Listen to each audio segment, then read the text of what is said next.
Shri Gurubhyo Namaha Harihi Om. Guru Brahma Guru Vishnu Guru Devo Maheshwaraha Guru Sakshat Parabrahma Tasmai Shri Gurave Namaha. Yo Nityam Achyutabadam Bhujayugmarukma Vyamohatastaditarani Tranaya Mene Asmad Guroh Bhagavatosya Daika Sindhoh Ramanujasya Charanau Sharanam Prapadhye Yasya Smarnamatrena Dvaitavasana Pramuchyate Bodhatmakaya Namastasme Bhagavate Shri Ramana Maharsheye Hridakashe Sadabhantam Shantam Anandarupinam Jnanabhanmaham Vande Sadgurum Shri Sathya Sayinam Mamantaryaminam.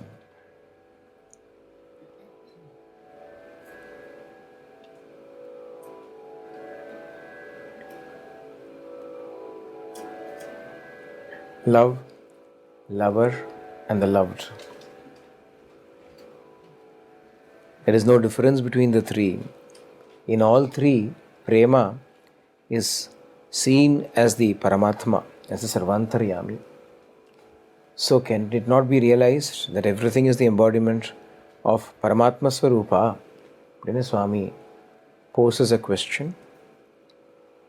For those who have the eyes of love, everything appears to be filled with only Prema. And that Prema itself is Bhagavat Swarupa, Paramatma Swarupa. Everything is suffused with Prema. So we can unhesitatingly declare that the Supreme Lord is the form of love, Prema Swarupa. In the entire creation, in all living beings, love is manifesting itself in various forms. The nature of love cannot alter, although it is known under different names, like love for one's offspring, affection, devotion to God, desire, etc. Vatsalya, Anuraga, Bhakti, Ishtam, etc. According to the direction in which it is channelized. But whatever the form, the essence cannot alter. On the basis of this knowledge and experience, the conclusion becomes clear that the Supreme Lord is the inner Atma of all created beings, Sarvabhutantaratma. Prema itself is a Sarvabhutantaratma. Not only that, Swami says here that there is only one Atma, not many, there is only one. And the reason why he says there is only one is because of the omnipresence of love. In the Bhagavatam, when Parikshit asks Sri Shukha, after Krishna displays the Brahma Leela, where he becomes all the cowherd boys and the calves, he asks a question about Prema, about love. And Sri Shukha replies and says that love comes from the Atma and goes to the Atma.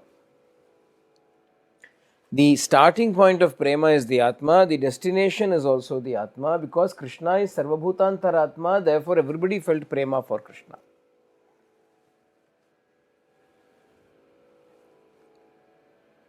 Although we think that love is establishing itself between one name and form and another name and form, between this body and that body, and our bodies do not know love. Bodies are inert, they cannot know or feel Prema. Prema is something that arises from the inner being only. And where does it go? To the inner being only.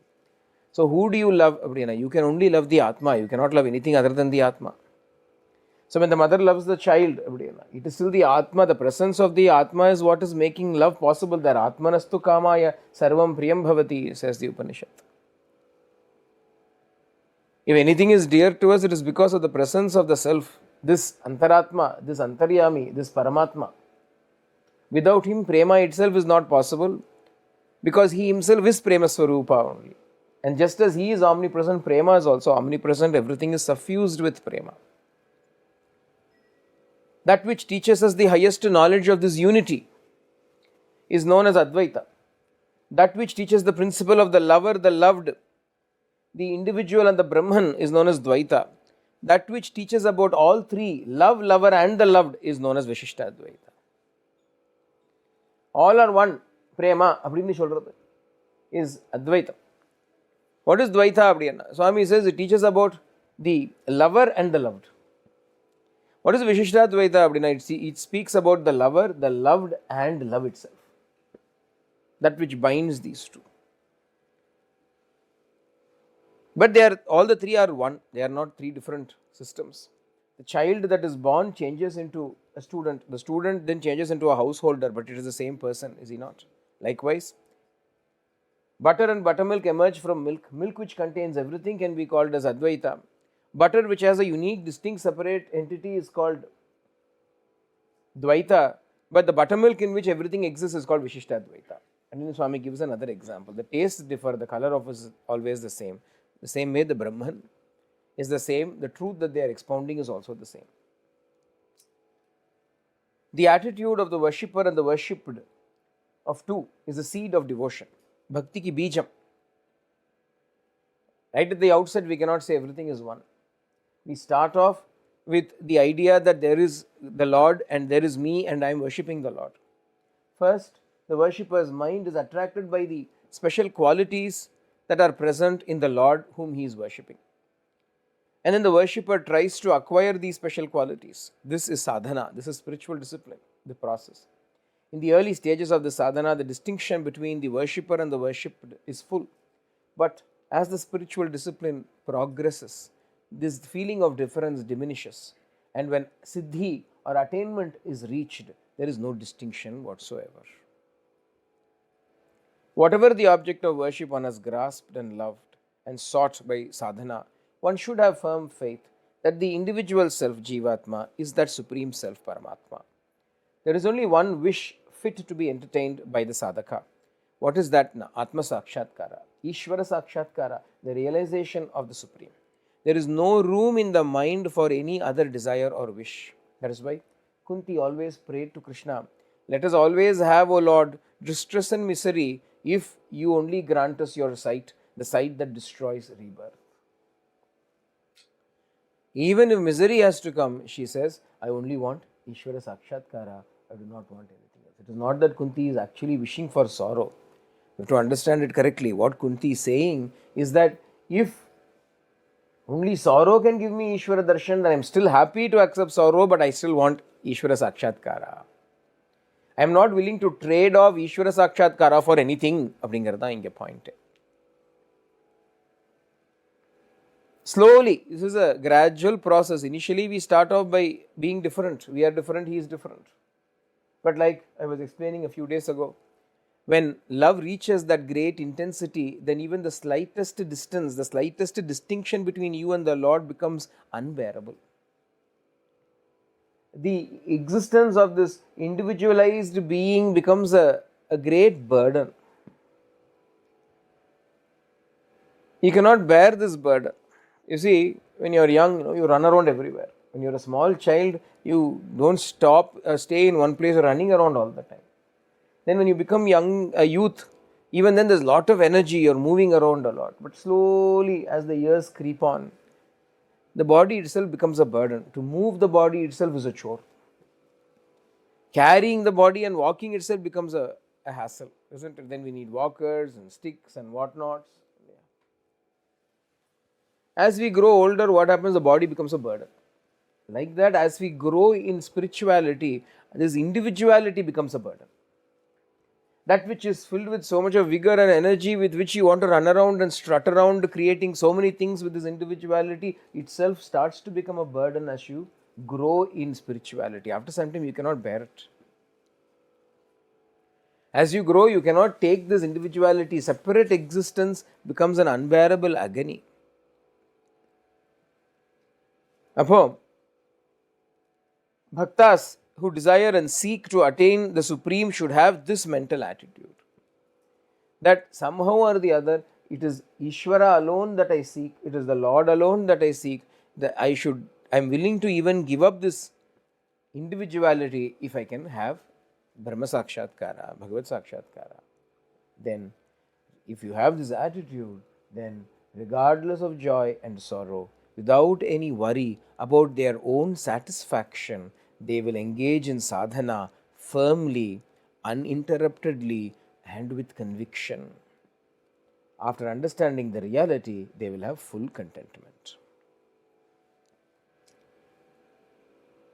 So when the vision is very clear, I want only God, then only we become free enough to engage ourselves in uninterrupted sadhana with deep conviction, without any worry about our own satisfactions or joys and sorrows, etc. Because once we have this understanding of the reality, then full contentment, Purna Tripti will be had.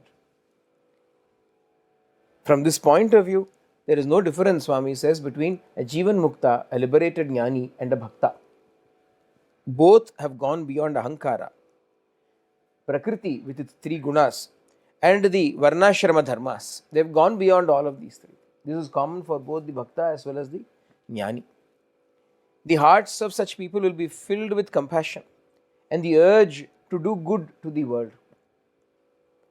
The bliss of the Brahman that they are enjoying will impel them to act in this manner. They will have no desires, for the desires are, after all, products of Ahankara and Mamakara, I and mine. Only after these desires are uprooted can people become devotees, isn't it? So, there can be no room in them for desires. They are devotees of immortal nature, Amrita Swarupaha. For those with this immortal nature, there can be no appetite for anything other than the sweet bliss of Ananda, the sweetness of Ananda. Even to become a devotee, Swami says it very clearly here, it is only after giving up Ahankara and Mamakara can we even qualify to be called as a Bhakta or a Jnani. But there is no room for any desires in such a state once it is reached. They are filled with bliss. Why desires? Why do we have desires? Really, why do we have desires? We lack something, therefore we have a desire. If we do not lack anything, we cannot have any desire. If I am hungry, Ekadashi, the whole Ekadashi is spent thinking about various food items. Various different food items are thought about. What can we have for the evening? Shall we have some fruit? Shall we have some dates? Shall we have some nuts? Shall we have some popcorn? The whole day, instead of Narayana Smriti, it is only filled with some kind of food smriti. But the next morning, Dwadashi, you eat to your heart's content, stomach's content. After that, you cannot think about food at all. Is it? You cannot even think about food. When you are hungry, thoughts will run to various options of food. But when you are filled, you cannot even think about food. Is it not? This is natural. All of us experience this. The Jnani also experiences the same thing. Why does the Jnani alone not have desire? You also don't have desire after you have eaten food. It is not unique for only him. Once your stomach is full, you also don't have any desires. You have conquered all your eating desires the moment you have eaten full. He is always full, so he cannot have any desires. The Jnani is always full with the Ananda of the Brahman. Therefore, he says, I do not need anything. He asks. So, this sadhana should be engaged in by all of us in an uninterrupted manner with full conviction. Because the goal should be clear and placed in front of our mind. I have to attain Ishvara Sakshatkara, I have to attain the Lord. Yama, Swami says here, Yama is as omnipresent as Shiva. Yama, the god of death, is as omnipresent as Shiva. Yama is associated with the body. He cannot affect the soul, the Atma. Shiva is associated with the Atma. But he won't allow the body to subsist for any length of time. Uninterruptedly, abdiye body, Shiva will not also allow. Yama also will not allow. The body is an essential vehicle for the jiva to understand its real nature. Still, who knows when it will become the target of Yama's attention? Who knows when this body will become trapped in Yama's pasha, the coils of Yama's noose? The jiva, burdened with this easily destructible body, must grasp the above mentioned caution and be all eager to merge in Shiva, whatever the moment, that very moment. No single moment can be passed, that is passed by, can be turned back. People usually delay doing some things. Yesterday's till today and today's till tomorrow. Yesterday's job, they will say, okay, I'll do it tomorrow. Today's job, they'll say, I'll do it tomorrow. We keep procrastinating. But the tasks of sadhana are not of such a nature. For them, there is no yesterday and no tomorrow. This very moment is the moment. The moment that just elapsed is beyond your grasp. So too, the approaching moment is not yours. Only the jiva that has the understanding, this understanding engraved upon his heart can merge in Shiva. There is a need to be alert in sadhana. One has to be ever alert in sadhana. One has to, like Swami already said, one has to remember death. But although Swami says one has to remember death, I would like to change it slightly and say one has to remember him instead. Remember Swami instead. Remember the Lord instead. It is only when you forget him that and get caught in the world that you need something, a bugbear like Yama, to frighten you back into the path. Why should we go that far? Why should we go that far that we need to be threatened with a stick? Hey, why? Out of love, if we already stick to the path, if out of love you stick to the path, you don't need a stick, to be threatened with. Out of prema, then why do we seek the Lord?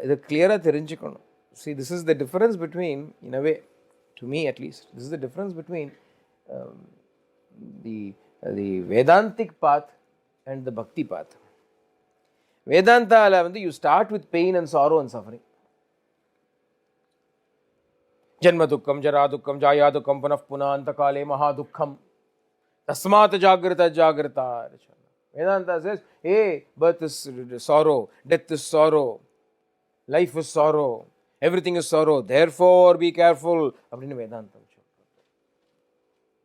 Bhakti enna solradunna, all I want is only Bhagavan. I don't want anything other than him. I don't care about Janma, I don't care about Jara, I don't care about Marana. I only want him. It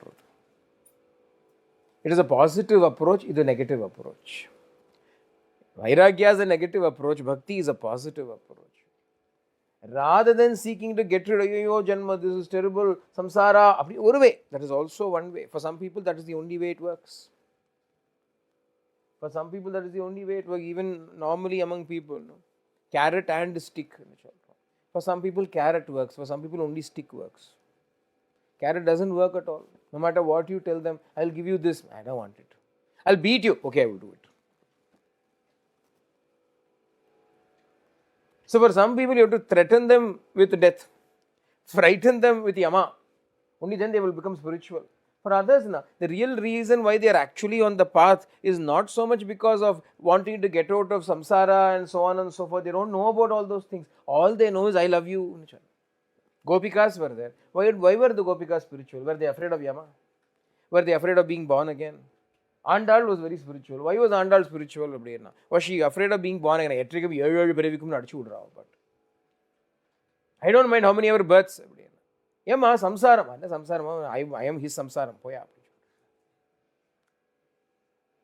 I am not bothered about samsara, gimsara and all. I am only interested in Ranganatha. That is tani attitude. That is the attitude of the Bhakta. He is so cocky. He is so, what samsara? I can't be bothered about samsara and all that nonsense. I love him. Finished. But how should that love be? Where is Vairagya necessary to make sure to safeguard that love? Although we may begin with that love, distractions are all around us. So sometimes, even though we are in love with God, we may become distracted. At that time, to prevent ourselves from being distracted, you keep the fence called Vairagya around you. But Vairagya need not be the starting point of your journey. Bhakti, Prema Rasa can also be the starting point. True, but one still has to be vigilant. Why? Like Sri Ramakrishna Paramahamsa, one has to be. Alas, one more day has gone and I have still not had the darshan of the Divine Mother. He cried. So he was also crying, he was also alert, he was also vigilant, not because he didn't want to fall into samsara. He said, but I haven't seen her. I have not seen her. The great prema that he had in his heart for Mother Kali was what was driving him. Like that, with the love that we bear for the divine, that itself is enough motivation. People say, I don't have motivation. I don't have motivation to be spiritual. And the sadhana, I need motivation. Motivation is there. The love that you have for God itself is the motivation for you. That is the motivation. What else do you need? Do you not want to attain Him? Have you not heard of His sweetness? Have you not heard of His care and compassion? Have you not heard about the great love that He bears for you? Is that not enough motivation for you to attain Him? What more do you need? That is why, in Christianity, they hold up the cross and they keep saying, look, He shed blood for us. Look, He gave up Himself for us. Is that not sufficient motivation for us to act and attain the truth and follow His teaching? அப்படின்னு they show the cross. Because the cross is a symbol of prema only. It is God's love, for God so loved the earth that He gave His only begotten Son. அப்படின்னு the Bible says. It is the cross itself is a symbol of Bhagavat Prema, the love that He has for all of us. Like that, we have seen, we have so much direct experience of the Prema of the Lord. What other motivation do we seek? Without assimilating this truth in the heart, the individual is immersed in the aims of today and tomorrow based on the assumption that the body is all important. And so, laying the foundations for worldly attachment, being born again and again with the body, continuing to have repeated darshan of Yama. Yenna, punarapi jananam, punarapi maranam, punarapi jananam, punarapi maranam, mrityor samrityam yanti.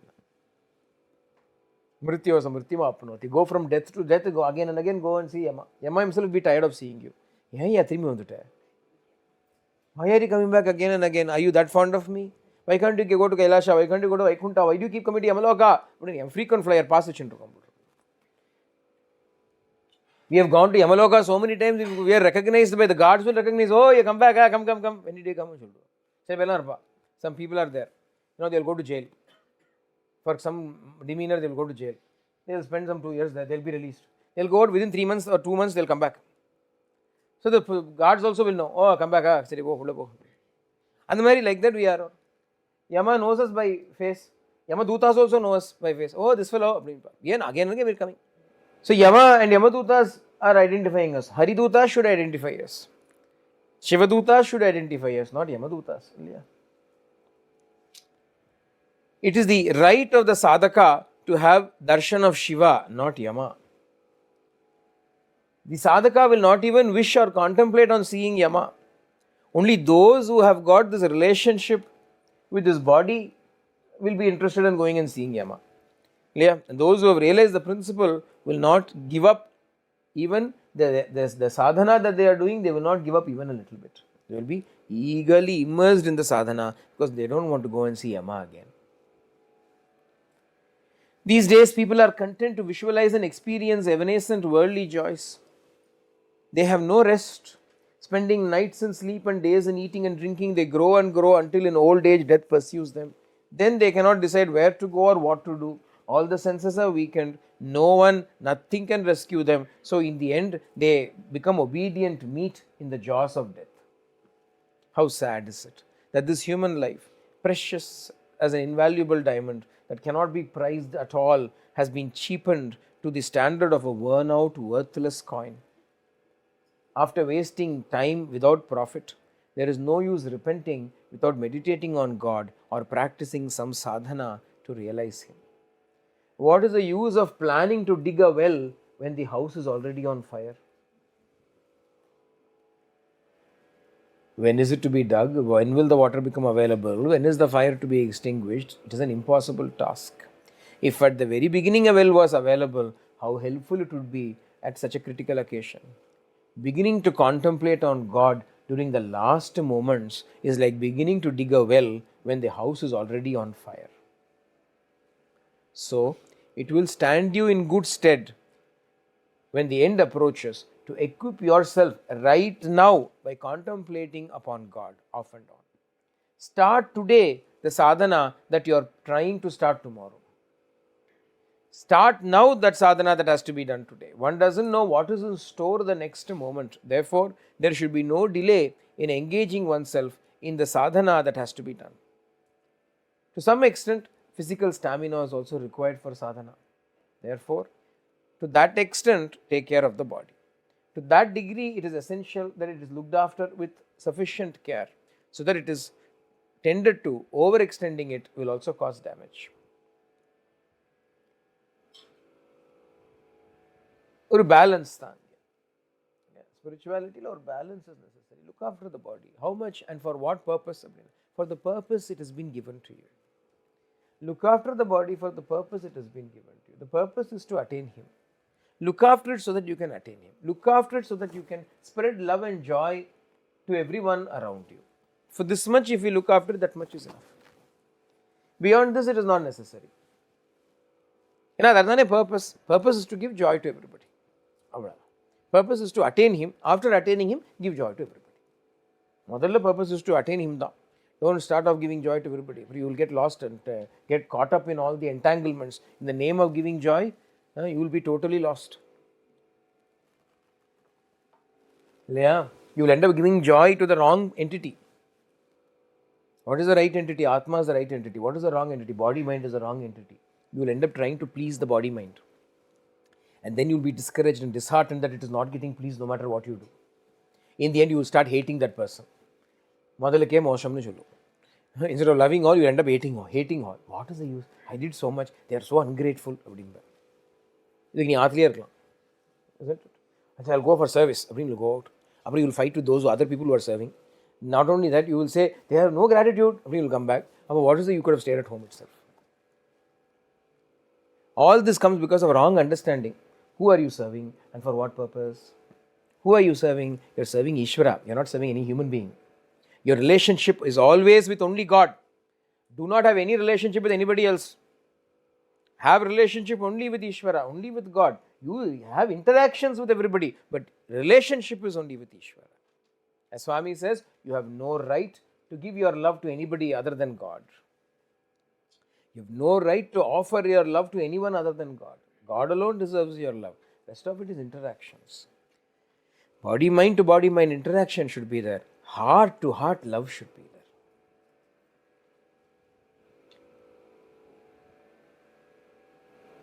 So, what is the purpose? Atmano mokshartham. What is the purpose? Ishvara sakshatkara. Attaining the Lord should be the purpose. What does it mean to attain the Lord? When you attain Him, you will know what it means to attain Him. If now I tell you, you will not understand what it is. You will not understand. How are pregnancy pains? If a woman should ask, because I am due to give birth, what are pregnancy pains? No matter how many mothers she goes and asks also, it will still not be the same until she goes through it. Isn't it? Everybody has gone through. Everybody knows what it is. They will say, but no matter what they say, until the person experiences it, it is only a mere information. Like that. In the same manner, this Ishvara Sakshatkara, attaining God, no matter what, it is great bliss, it is fulfillment, it is contentment. Allah Shalala, you will say, when I eat ice cream also I am contented. When I eat ice cream also I am in bliss. And only when you experience it will you understand what it is. This human birth is very difficult to attain. You cannot just get it just like that. But at the same time, this body is like a caravan, like a journey, going on a journey. The mind is the watchman. And the jiva is the pilgrim. The body is like a vehicle. We are going on a journey. Enna journey? Swami calls it Paramanand ke prasthan.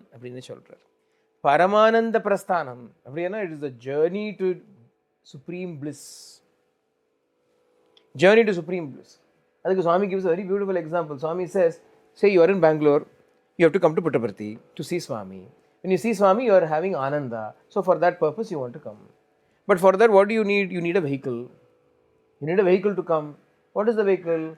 You may have many choices. Maybe a bullock cart is there. Maybe a bicycle is there. Maybe a bus is there. Maybe a car is there. Maybe a helicopter is there. So many different vehicles. But you can only afford a certain vehicle, no? A helicopter is there, but you cannot afford it. So you already are curtailed to what vehicle you can use. The journey, what is the vehicle now? Body is the vehicle. Body is already fixed for you. If you are lucky, you get a chopper. Otherwise, you have to hopper only. have to go hopping. It depends on our prarabdha karma, depends on our purva karma. What we have done, we get. Yeah. Some people come to Swami when they're 80 years old. Some people come to Swami when they're 8 years old. So, body is the vehicle. Once we are getting ready, then what do? We pack our luggage. By essential luggage we'll pack. Then we won't be happy with that. What will we say? I pack coffee powder also. Because parthi won't get coffee powder. A rasam powder also you pack because anga rasam kadikadu. Appadini one by one you add all of these things to your. Swami said all these things. I am not just making it up. One by one you pack all of these things in your bag. So luggage goes from 10 kilos to 20 kilos, 20 kilos to 30 kilos, 30 kilos to 40 kilos, it keeps going. Then you can't travel alone, so you need company. So you gather together, husband, wife, father, mother, children, friends, good company, bad company, Dusanga, Satsanga, ellarodi. And the more the luggage that you have, the slower the vehicle will go. Like this we make a journey. Without faith we cannot make the journey. Swami says you have to have faith. What faith? That Swami is in Puttaparthi. There is a place called Puttaparthi. In Puttaparthi there is Prashanthi Nilayam. In Prashanthi Nilayam there is Sathya Sai. And seeing Sathya Sai will give Ananda. You have faith. Only then you can get on the journey. Even then it is not all smooth sailing, it seems. As you are going, one person in the party will say, let us go to Lepakshi. There are a lot of wonderful pictures to see there. Let us go to Lepakshi. Paintings are there, Lepakshi paintings. So they will go to Lepakshi. Another fellow will say, let us go to Penukonda and have some dosa there. So then you will go to Penukonda to have dosa there. If going to all of these places, finally, no, let us go. Which route? Forgot the route now. No, let us go this way. After going 30 kilometers, Puttaparthi na. Kadande, this is Palasamudram.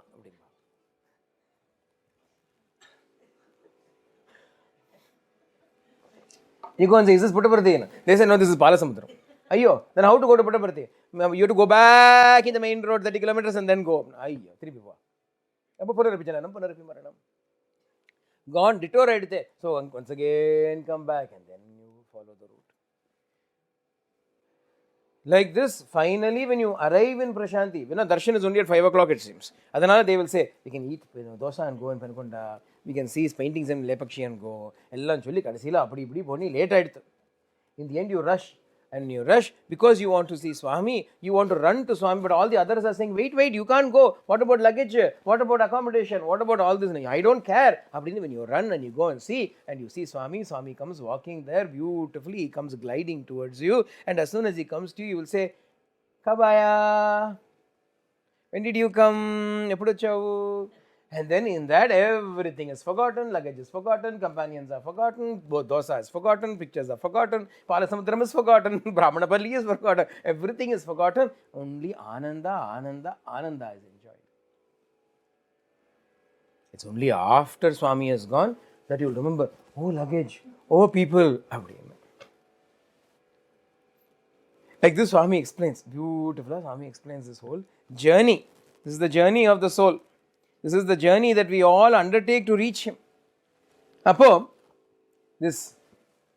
Swami is narrating all this to this devotee, she asked Swami, how do you, yes, the darshan, how do we get that darshan?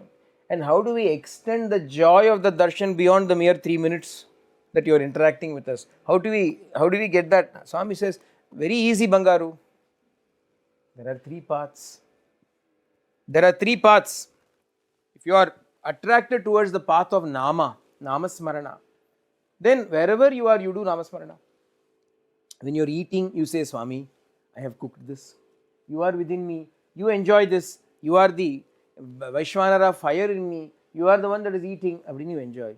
Or if you go out somewhere, you see the nature, you see the vast sky, the ocean, the mountains, the rivers, whatever it is that you see. Oh Swami, how beautiful these things are. You are in these vastness. You can do Namasmarana in this way also. So, Oru path. Otherwise, follow the path of service. You are in all the people that I am serving. Let me not forget that. Let me serve you within all of these people. You do that. Or you undertake the path of Jnana.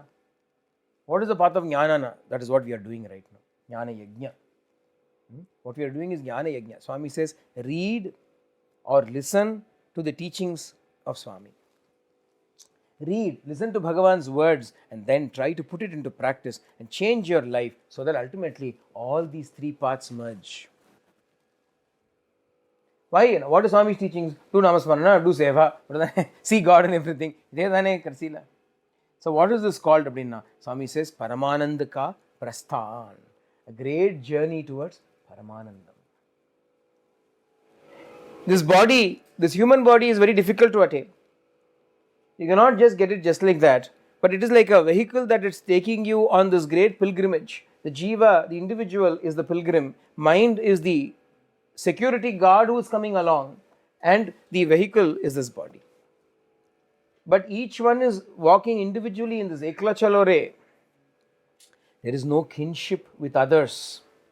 And the pilgrim is bound for Mokshapuri. Mokshapuri, the city of moksha. For the trouble-free journey, there is nothing as reliable as Namasmarana, as repeating the name of the Lord.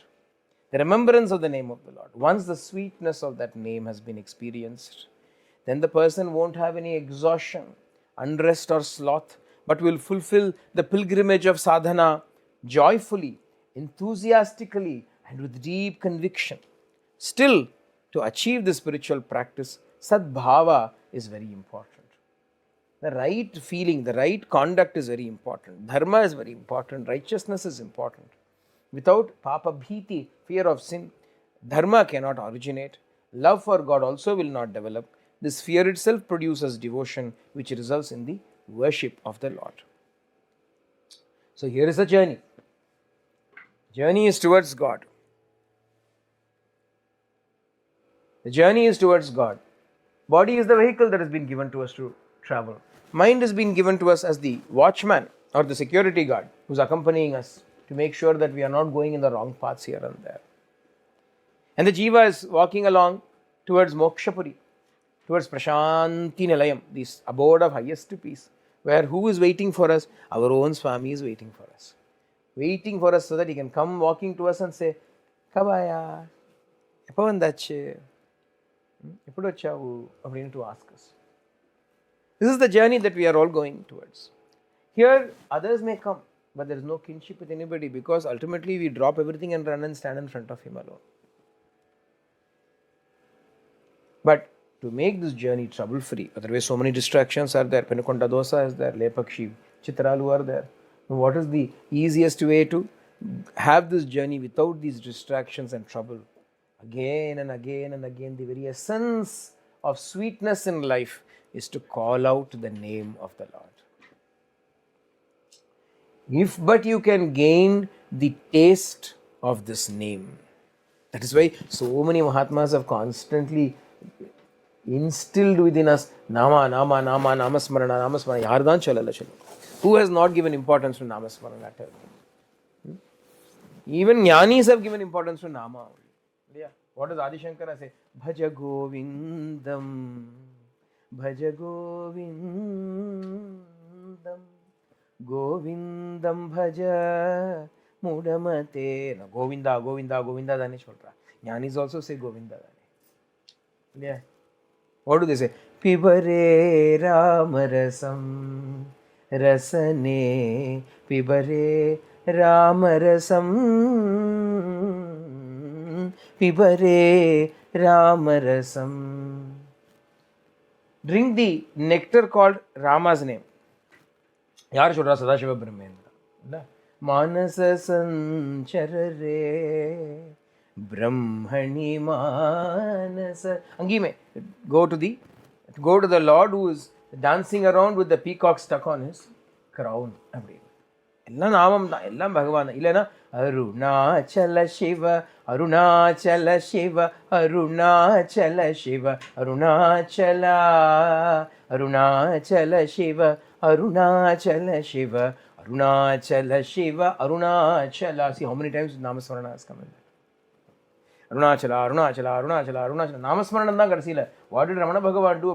But he made everybody chant Aksharamana Male. They all thought Aksharamana Male, pardon, Aksharamana. And now in the end, what did he do? Do Namasmarana of Arunachala. Or in reverse, Arunachala, Arunachala, Arunachala. Namasmarana 108. Arunachala is finished.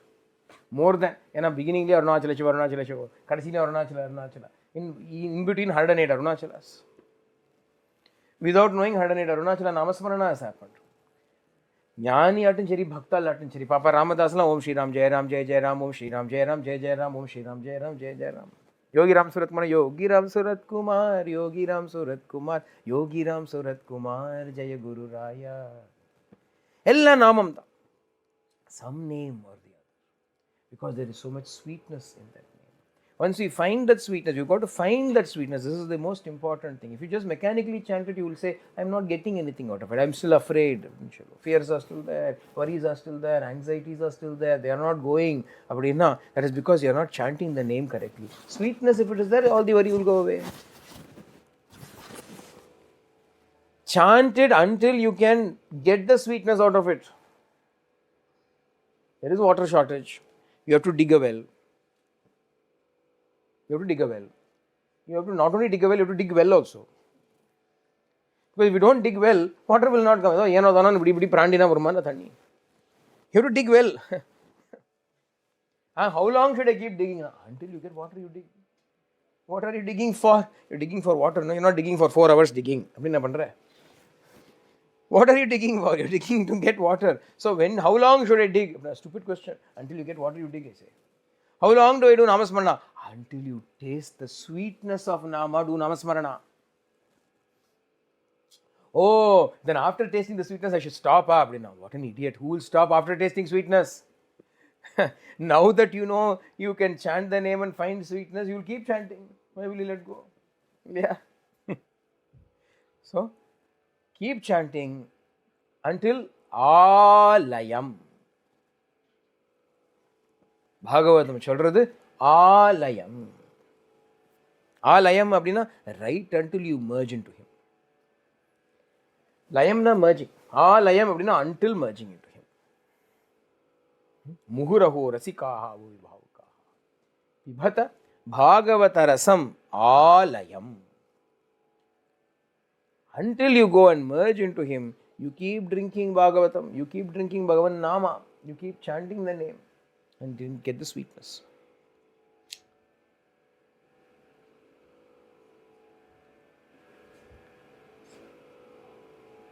Once the sweetness has been experienced, there will be no exhaustion, there will be no sloth, there will be no unrest. But instead, the sadhana will go on joyfully, enthusiastically, and with deep conviction. But at the same time, Swami says, stupidity is the root cause for one's downfall. What is the stupidity? It is like sheepishness. What is it? Like sheep following each other. When one rolls into the pit, all the others follow and fall into the pit. That is ruinous. Avoiding this, you should not simply follow, they are doing, he is doing, they are doing, that is stupid. Actually, if you look at the world, a lot of most educated people are behaving in a stupid way. Doctors will be there. In countries like this, no? They make a lot of money, doctors. But do you know how they lead their lives? Very foolishly. That doctor bought a house, holiday house in New Zealand. I will also buy a house in New Zealand. That fellow went for a holiday to Timbuktu. I will also go to some Timbuktu. That fellow went married the 4th time, so I will also marry 5th time. But he is sheep marry. Because their whole life is only revolving around all these externals. They did, I have to do. They did, I have to do. They bought that car, I have to buy something equal. Keeping up with the Joneses. Even educated people are like sheep only. Following blindly, imitating, blind leading the blind and imitating the blind and going and following to ruin. This is stupidity, Swami says. The stupidity leads us to downfall. One should not give in to this. Instead, think about the good and bad. Think about the pros and cons of whatever it is done. And then if you have to jump, jump. That's what Swami says. Jump, then jump. But at least think about it and jump. Jump in the right place. Don't jump. Ellarum jump panna, nanu jump panna. Maybe everybody has to jump. Jump.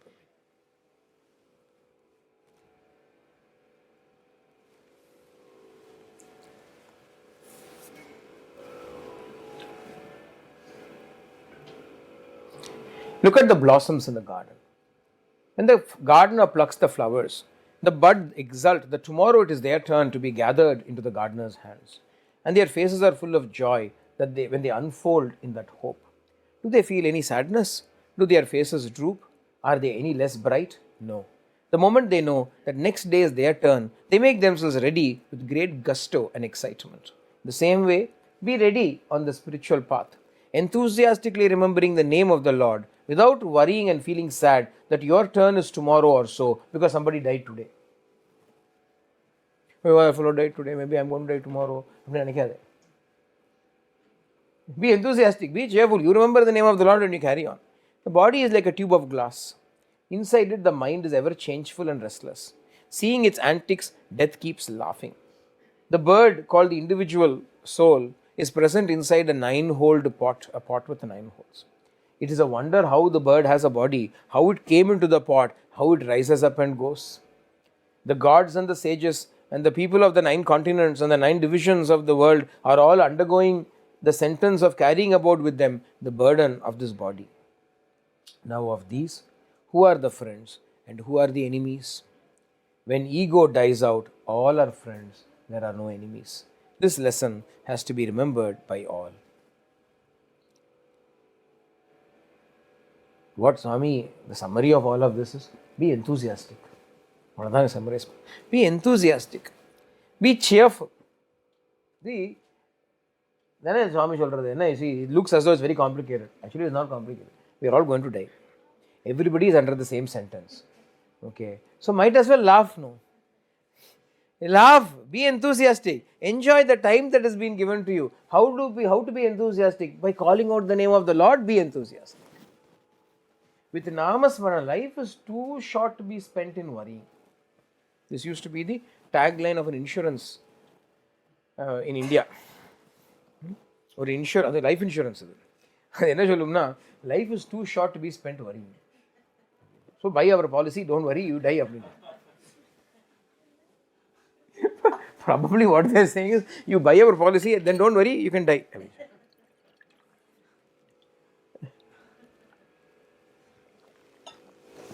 Don't become all gloomy.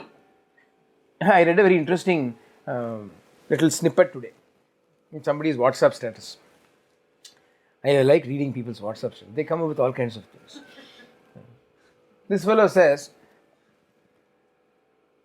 I was asked whether my cup is half full or half empty. And my only response was, I'm grateful that I have a cup.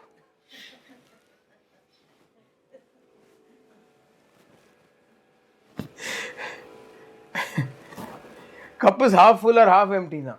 Forget all of that. At least I have a cup now. Even if it is full, after it is drunk, it is going to be empty. If it is half full also, after it is drunk, it is going to become empty. In the end, it is going to become empty. But I will have a cup to take home. So, I will collect ice cream spoon. But in the Indian Railways, I don't know how it is. Those days, when I used to travel in Indian Railways, third AC, second AC, they'll give yogurt in a little matka. In a little mud pot, they'll give tair, curds will come in that. Nicely pot set yogurt, thickly set yogurt. This pot will be only this size. Maybe 2 tablespoons of yogurt inside it, if that. But the pot will be very cute. And then with everything. So what we would do is, after eating it, we'll go and take the pot and wash it. And then a pretty cute pot, we'll take it home. Upper we will never use it. That's a different story. And now we will collect all these things. Like that, this fellow, forget it, I have a cup. Like that, be enthusiastic. Be happy. Be cheerful. The best way to be cheerful is to call out the name of the Lord. Is to listen to stories of the Lord. Remain in Satsangam.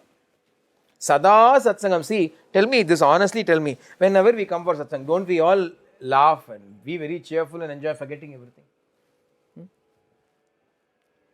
Some people, there are some people that say, in Satsangam you be very serious. You should not make a lot of jokes and so on. But I don't know that, because I learned from Swami. He made us laugh all the time. Hilarious Swami was. He would keep cutting jokes. I inherited my sense of humor from him only. The sense of, not only this sense of humor, also this punning with words. I was definitely inherited from Swami.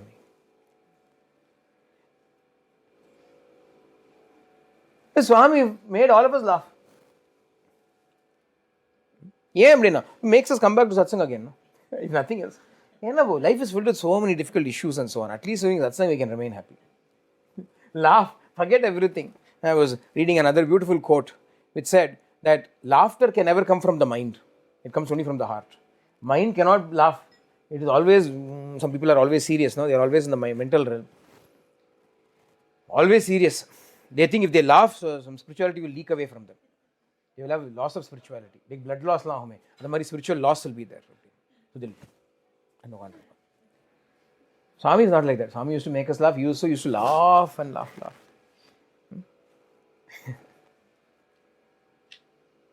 Be happy. Be cheerful. Don't worry about what is going to. All of us are going to die. Don't worry. You are not alone. One day or the other, all of us will follow. Yeah? Maybe you are earlier in the queue, but don't worry. Later on, we will also follow. Everybody has to follow. Nobody is going to live forever. So why not be happy in the meantime? Just be happy. How to be happy? Call out the name of the Lord. Keep the name of the Lord always on the lips and in the heart. Chant the name of the Lord. Listen to things about Bhagavad Vishayam. Fill your ears with Bhagavad Vishayam. People experience joy and misery through the year. Therefore, avoid the cruel arrows of harsh words. Instead, use sweet, pleasant ones, soft ones. And with the softness, add the sweetness of truth also. Sweet words, soft words, truthful words. Making the words soft by adding falsehood is not appropriate. It only leads to misery later on. You can make words sound sweet by saying lies. Am I fat? Oh, you are very thin.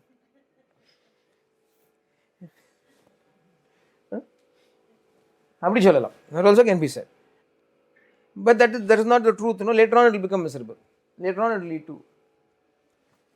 A person who has become a spiritual aspirant should use soft, sweet, true and pleasant words. Hitam, mitam, satyam. Hitama should be beneficial to others who are listening. You should not give pain and sorrow to them unnecessarily. There is no need. Satyam bruyat, priyam bruyat.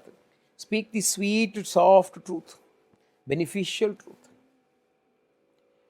Such a person can be recognized by their good qualities. Thus, of those who have become sadhakas, the mind itself is Mathura, the heart is Dwaraka, and the body is Kashi. If you become a true sadhaka, then you don't have to go here and there anywhere. What happens, Abdina? Your body itself becomes Kashi. The holy sacred Banaras, the body becomes Banaras. Hridaya becomes Dwaraka, and the Manam becomes Mathura. Manas becomes Mathura, body becomes Banaras, and the heart becomes Dwaraka. It is possible to realize the supreme effulgence, the Param Jyoti, at the seat of the 10th gate. 9 gates, 10th gate. It is possible to realize the Param Jyoti, the effulgence of the divine, at the 10th gate. But all efforts are of no avail if the heart is not pure. The heart is not pure, no use. No matter how much sadhana you do, ultimately you will still stink. Look at the fish. Living as it does perpetually in water, has it gotten rid of its foul smell? The fish smells so bad, no? But actually, where is it? It is in water all the time. So it should be very clean. It should not have any smell, but it smells. Like that, vasanas won't disappear as long as one's heart is filled with the illusion of ahankara. Even if you are immersed in many sadhanas, if your heart is not pure because ahankara has not gone away, then vasanas will not leave us. Vasana, abdena smell. Vasana also means inclinations. Such people, if they want to get rid of I and mine, ahankara and mamakara, this ego and selfishness, then they must worship the Lord. They must become spiritual aspirants without likes and dislikes. Raga Dvesha should not be there. Raga and Dvesha, likes and dislikes should not be there. Otherwise, because they fuel your selfishness. See, deconstruct panni paakano. Right on top is Ajnana. The Ajnana, the identification of the body. Ajnana, and the next layer underneath Ajnana is Ahankara and Mamakara. Below Ahankara and Mamakara is Raga and Dvesha. So if you start dismantling the structure from the bottom, the whole thing will collapse. Whole thing will collapse. It's like a scaffolding that has been built up. You take away all these supporting parts, the whole thing will come crashing down. It is only an artificial edifice. There is no reality. It's only a facade. Take away all the supporting structures, it will collapse. This Maya will collapse. Raga and Dvesha should be gotten rid of. Vikaras like these cannot coexist in the same heart with the sadhaka's nature. Light and darkness cannot coexist in the same place, can they? So also, the heart of the sadhaka and Raga Dvesha cannot coexist at the same time. So you cannot be a sadhaka as long as you have not gotten rid of likes and dislikes. How to get rid of likes and dislikes? You simply accept whatever is your lot in life as given to you by him as his wish. So, Seri, this is what Swami wants. Alright, this is what Swami wants. Alright, this is what Swami wants. If you say that, see, there is a sweetness in it. See, there are many ways in which you can tackle this. You can say, this is my prarabdha. Alright, I will accept my prarabdha. That is one way to say. That is like eating banana peel. Or you can say, it is Swami Sankalpam. That is like eating banana fruit. Why would you eat peel? Khanirpa kai kavarndatru. When the ripe fruit is there, will you want to eat the sour, unripe, kacha thing? Won't you want to eat the pakka, the ripe one instead? What is the ripe method? Swami Sankalpam. My Swami's will. At the shoulder, even to just say it, look how nice it is. Just try saying it to yourself. It is my Swami's will. That is acceptable to me. It's what my Swami wants for me. That's fine. The moment you say my Swami wants for me, the relationship is established. My Swami, and he's looking after me. What is there to complain? This is what my Swami wants. All right. Swami, this is what you want, then it's fine. The one whose heart is ruled by the 6 enemies, Kama, Krodha, Lobha, Moha and Mada, Matsarya, can have only Ahankara as the minister. Those who have such a minister are worse than foolish, however great they may claim to be as pandits or sadhakas or sannyasis. Let them be anything, but if Ahankara is the minister and the council of ministers that they have is only Raga and Dvesha, Kama, Krodha, Lobha, Moha, Mada and Matsarya, then they are of no use. Can a donkey carrying perfume become an elephant? Can a donkey change into an elephant just because it is carrying sandalwood on its back? It can perhaps appreciate the weight, but not the scent. But the elephant pays no heed to the weight, it inhales only the good scent. So too, the sadhaka, the renunciant, or the devotee will only take the pure truth, the pure essence of good activities, of godliness, of the Shastras, the Vedas, and the Upanishad. On the other hand, the one who goes on arguing for the sake of mere scholarship, learning, and disputation will only know the weight of logic and will miss the scent of truth. What a beautiful metaphor. Yeah, what a beautiful metaphor. A donkey is carrying sandalwood, an elephant is carrying sandalwood. Just because the donkey is also carrying sandalwood, it cannot become an elephant. Why? What is the difference? The elephant does not even know the weight it is carrying, but it inhales the sweet scent of the sandalwood. The donkey cannot inhale the scent. There is a saying in Tamil. Does the donkey know the smell of camphor? It will not know the smell of sandalwood also. It only knows the weight. Amma, so much weight. Like that, when you know the Shastras and the Upanishads and so on, there are 2 types it seems. The donkeys that know the Shastras and the elephants that know the Shastras. What is the difference now? The elephant will not know the burden of the Shastra, will only smell the sweet truth that is contained within the Shastra. On the other hand, the donkey will only know all the verses. The weight in anartham, verses na, I will know all the words, I will know all the verses. Meaning 0. Practice even more, minus. Meaning 0. Practice negative.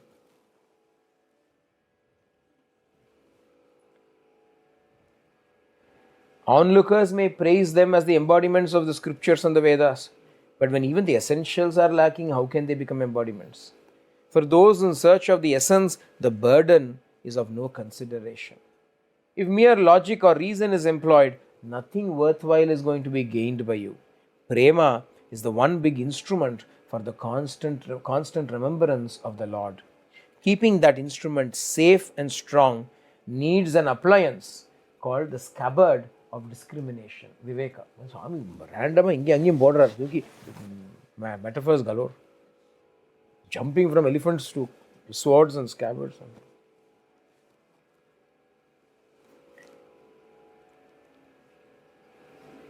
For those who are in search of the essence, distance will not matter. Burden will not matter. No matter how difficult it is, it will not matter to them.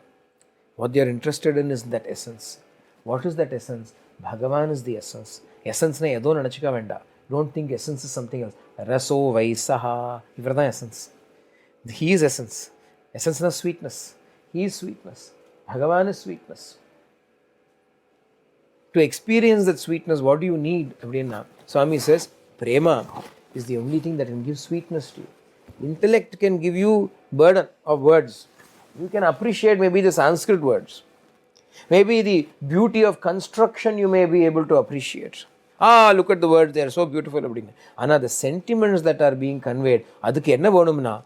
Adukku thaan Srimad Bhagavatam solla nigama kalpataror galitam phalam shukamukat amrita drava samyutam pibata bhagavatam bhagavatarasam alayam muhuraho rasikaha bhuvi bhavukaha.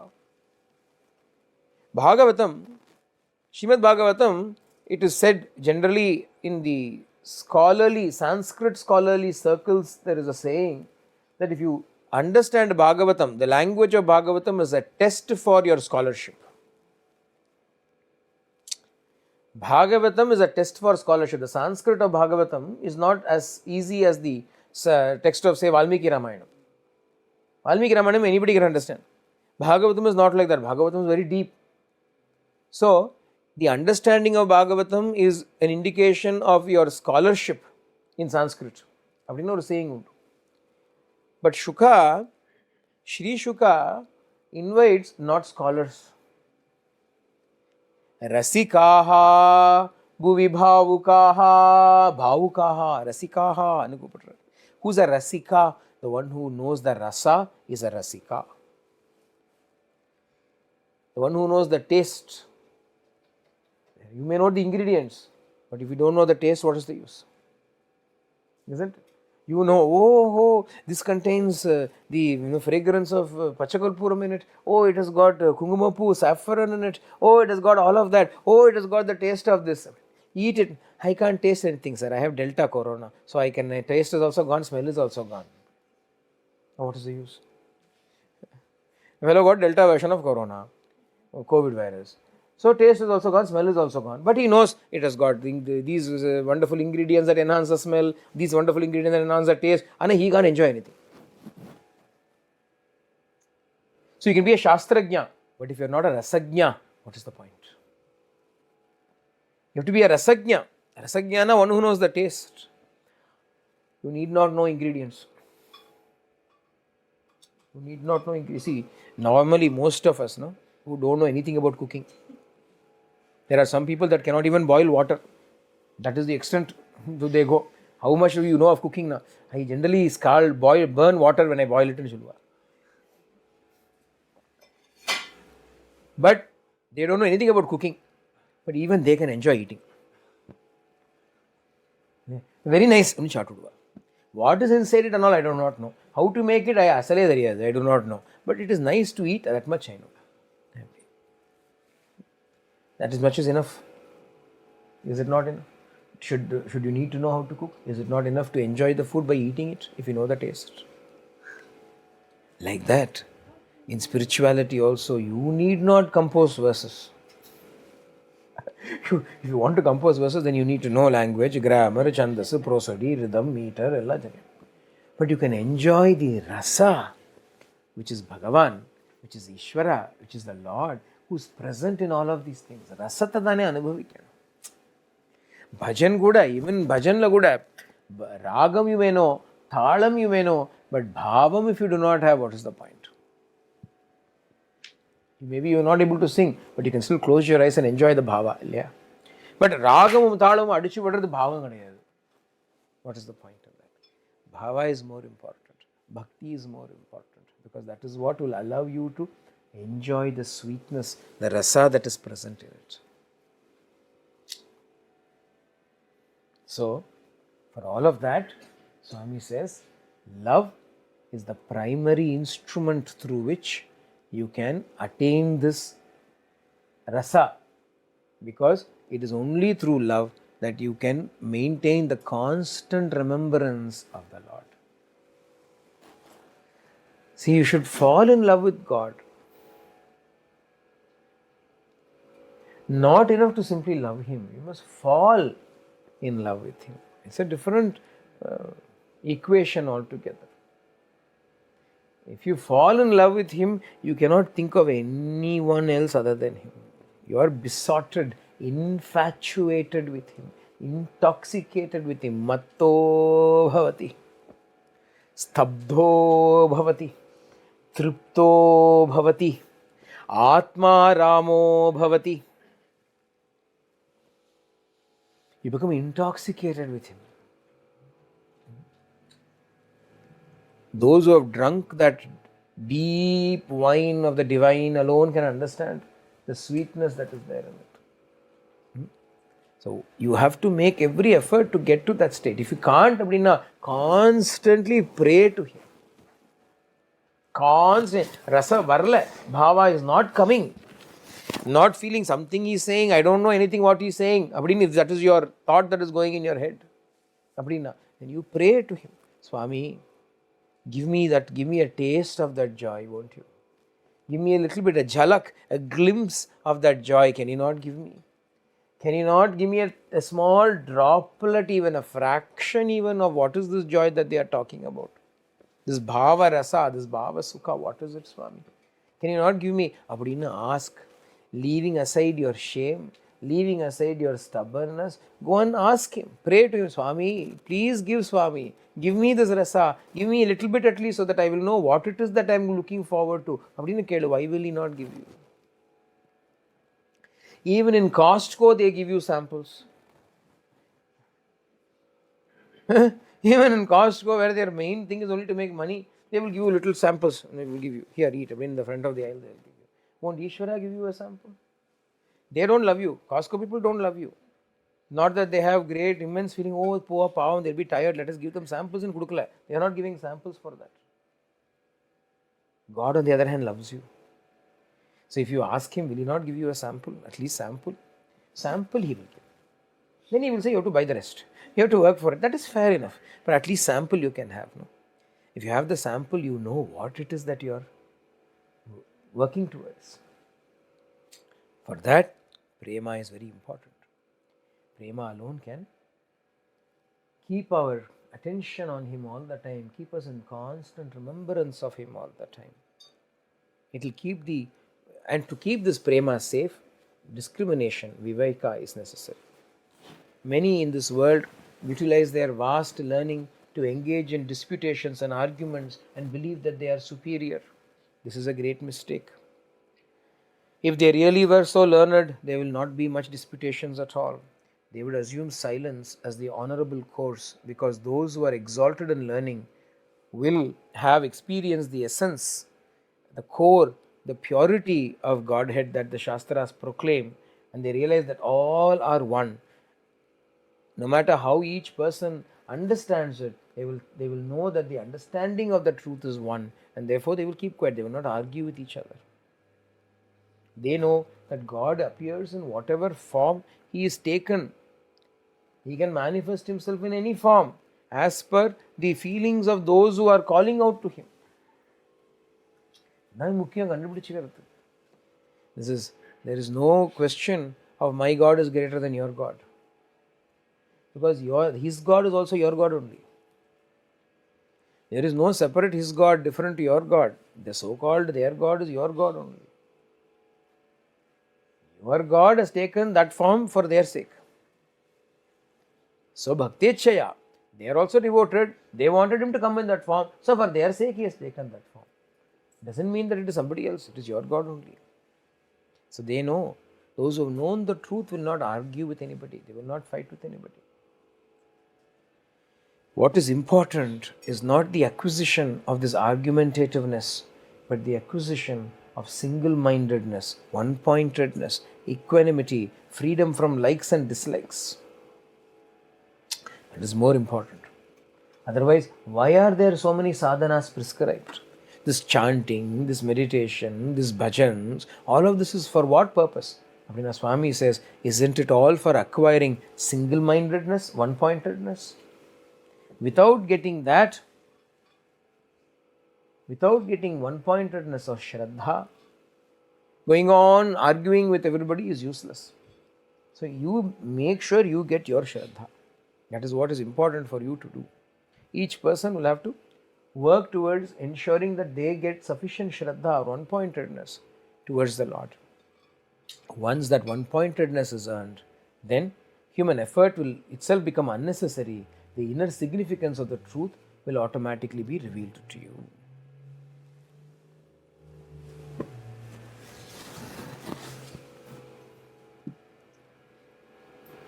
We will stop here for today because we are going well with speed in terms of the amount that we have to cover. So we will stop here, call it a little bit early today. And we will see you all again at 11 o'clock in the morning tomorrow. सर्वे भवन्तु सुखिनः सर्वे सन्तु निरामयाः सर्वे भद्राणि पश्यन्तु मा कश्चित् दुःखभाग् भवेत् लोकाः समस्ताः सुखिनो भवन्तु लोकाः समस्ताः सुखिनो भवन्तु लोकाः समस्ताः सुखिनो भवन्तु ओम शांति शांति शांति हरि ओम तत्सत् श्री साईश्वरार्पणमस्तु।